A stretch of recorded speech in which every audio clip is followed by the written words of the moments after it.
Nuclear fission. Nuclear fission বা nuclear বিভাজন হচ্ছে এমন একটা প্রক্রিয়া যেখানে হেভি নিউক্লিয়াসটা দুটো এমন নিউক্লিয়াসে ভেঙে যাবে যাদের মাসগুলো কম্পেয়ারেবল হবে। যেমন 92 ইউরেনিয়াম 235, এটাকে যদি একটা নিউট্রন প্রজেক্টাইল দিয়ে ধাক্কা দেওয়া হয় তাহলে সেখানে একটা প্রথমে এক্সাইটেড ইউরেনিয়াম তৈরি হয়, মাথায় স্টার দিলাম, এবং সেই এক্সাইটেড ইউরেনিয়ামটা 56 বেরিয়াম এবং 36 ক্রিপ্টনে ভেঙে যায় এবং সাথে 3টে নিউট্রন তৈরি হয় আরও, এবং এনার্জিও তৈরি হয়। তাহলে একটা ফিশনের জন্য একটা প্রজেক্টাইল নিউট্রন হতে পারে, প্রোটন হতে পারে, ডয়ট্রন হতে পারে, আলফা পার্টিকেল হতে পারে, ইভেন ইলেকট্রন বা গামা রেও হতে পারে। তো কিছু কিছু ফিশনের ক্ষেত্রে, যেমন এই যে রিয়াকশানটা, এই রিয়াকশানটা প্রজেক্টাইল ছাড়াও হতে পারে, তখন সেই রিয়াকশানটাকে বলা হবে স্পন্টেনিয়াস ফিশন বা অটো ফিশন। এখানে আমরা যদি মাসগুলো লিখি ইউরেনিয়ামের এবং নিউট্রনের, তাহলে সেটা হচ্ছে 235.0439 আর নিউট্রন হচ্ছে 1.0087 AMU। সেটা টোটাল হচ্ছে 236.0526 AMU।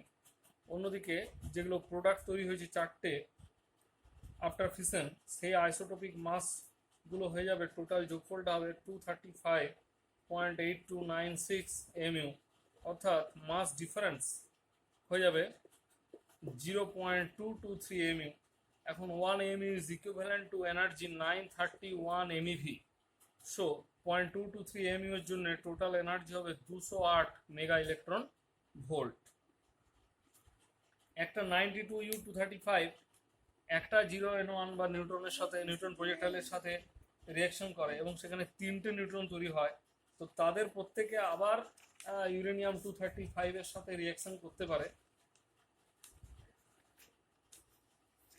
আরও নিউক্লিয়ার ফিশন রিয়াকশন হতে পারে, অর্থাৎ মোর অ্যান্ড মোর নিউট্রন প্রতিবার প্রডিউস হবে এবং এটা avalanche like build up of fission events মানে ঘটবে, বারবার ঘটবে। এই ধরনের রিয়াকশানকে বলা হয় চেন রিয়াকশান। তো সেই চেন রিয়াকশানটাকে যদি সাস্টেন্ড করতে হয়, অর্থাৎ কন্ট্রোল করতে হয়, তখন সেখানে কিছু কিছু বাধা আসে।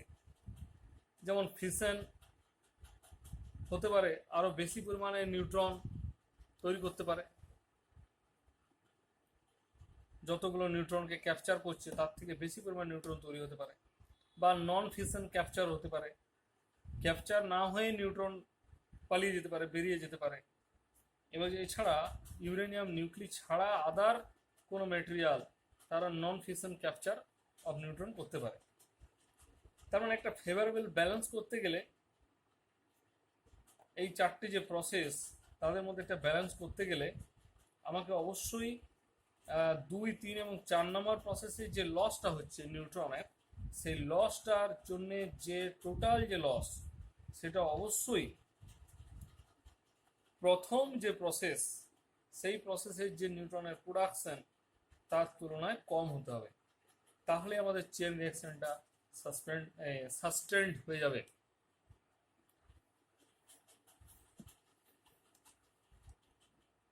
Nuclear reactor.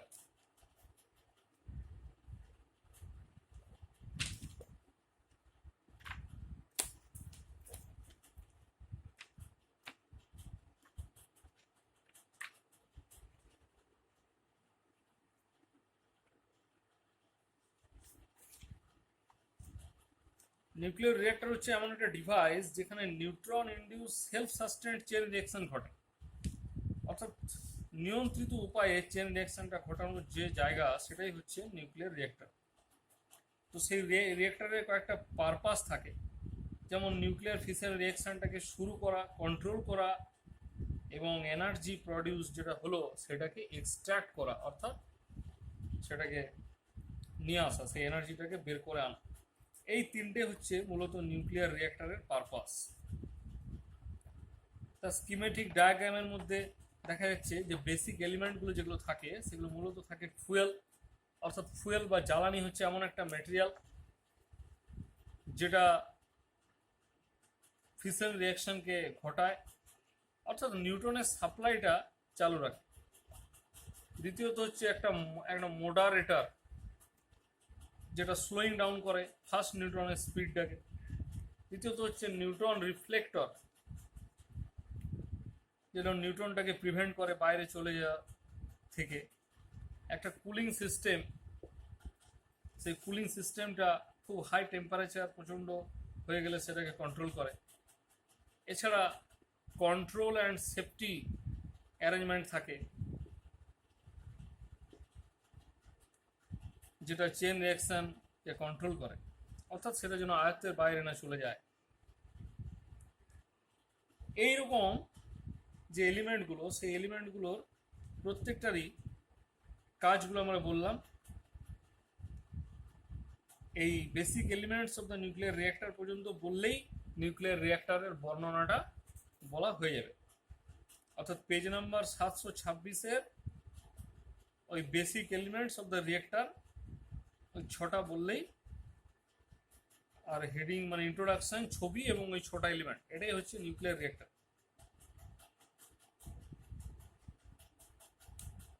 এবারে যদি তার ওয়ার্কিং বলে, তাহলে সেই ওয়ার্কিংটাকে আমাকে করতে হবে, অর্থাৎ ইউরেনিয়াম 233 বা ইউরেনিয়াম 235 বা ইউরেনিয়াম 238, এই সমস্ত আইসোটোপগুলো ইউজ করা যেতে পারে। থোরিয়ামের আইসোটোপ ইউজ করা যেতে পারে, প্লুটোনিয়ামের আইসোটোপ ইউজ করা যেতে পারে।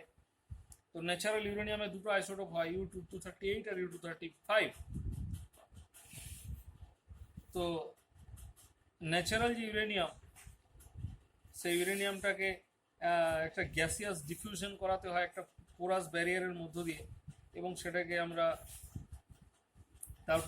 আমরা নিউট্রন দিয়ে ধাক্কা দিই, এবং তারপর মডারেটরের সাহায্যে সেই রিয়াকশনটাকে নিয়ন্ত্রণ করে, সেখান থেকে যে নিউট্রনগুলো বেরিয়ে আসে তাদেরকে নিয়ন্ত্রণ করে আমরা এইখানে সাস্টেন্ড নিউক্লিয়ার চেন রিয়াকশন ঘটাই।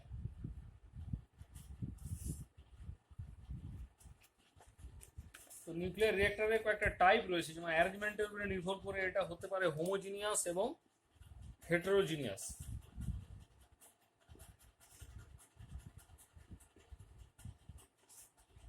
এনার্জি অফ দ্য নিউট্রনের উপরে ডিপেন্ড করে এটা 3 রকম হতে পারে: থার্মাল, ইন্টারমিডিয়েট এবং ফার্স্ট। এই 3 রকমের রিঅ্যাক্টর হতে পারে। আর পারপাসের উপরে নির্ভর করে এটা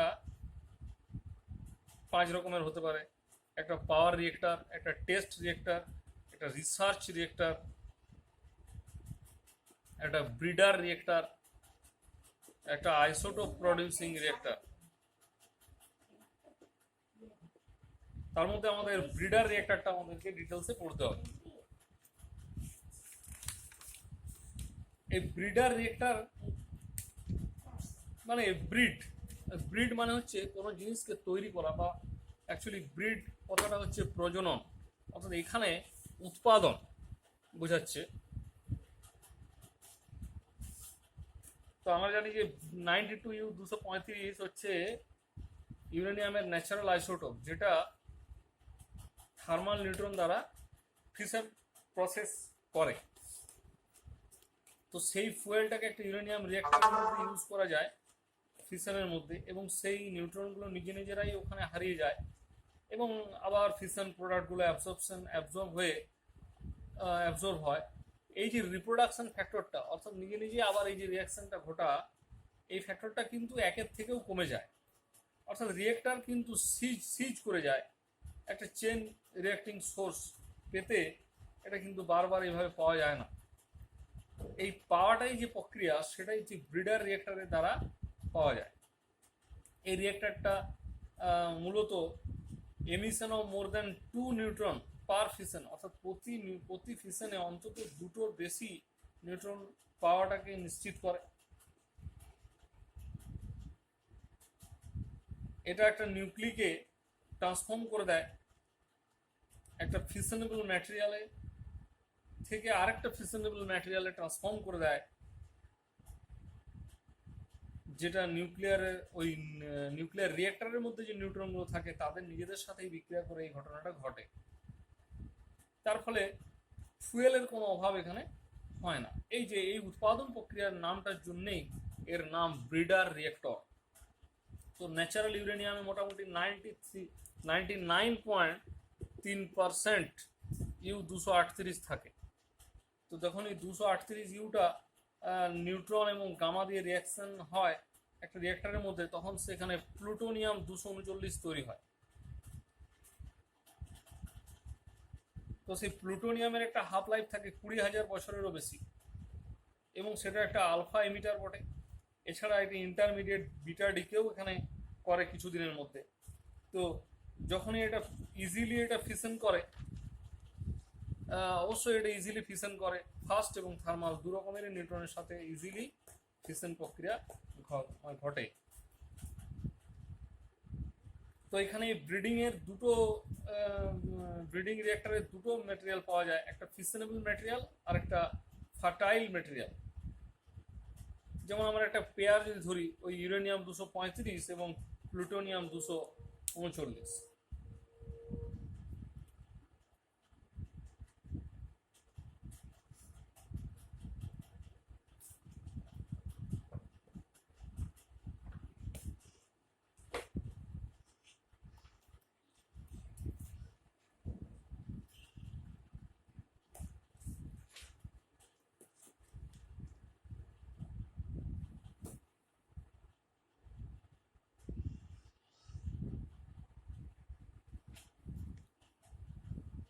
তো 239 প্লুটোনিয়াম চেন রিয়াকশনের জন্য অ্যাভেলেবেল হয়ে যাবে, যেটা আমাদের পাওয়ার জন্য ইউজ করা যেতে পারে।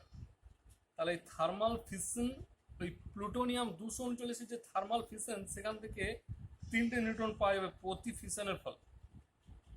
তো যদি কিছুটা 238 ইউরেনিয়াম দ্বারা অ্যাবজর্ব হয়ে যায়, অ্যাবজর্ব হলে আবার প্লুটোনিয়াম তৈরি হবে। অর্থাৎ এই যে এইভাবে মানে প্লুটোনিয়াম থেকে ভেঙে নিউট্রন পাওয়া গেল, আবার সেই নিউট্রনগুলোই আবার 238 ইউরেনিয়ামের সাথে যোগ হয়ে আবার প্লুটোনিয়াম তৈরি হয়ে গেল। অর্থাৎ এই ব্লিডিং যে সাইকেল, সেই সাইকেলটা কিন্তু ইনিশিয়েট করতে থাকবে।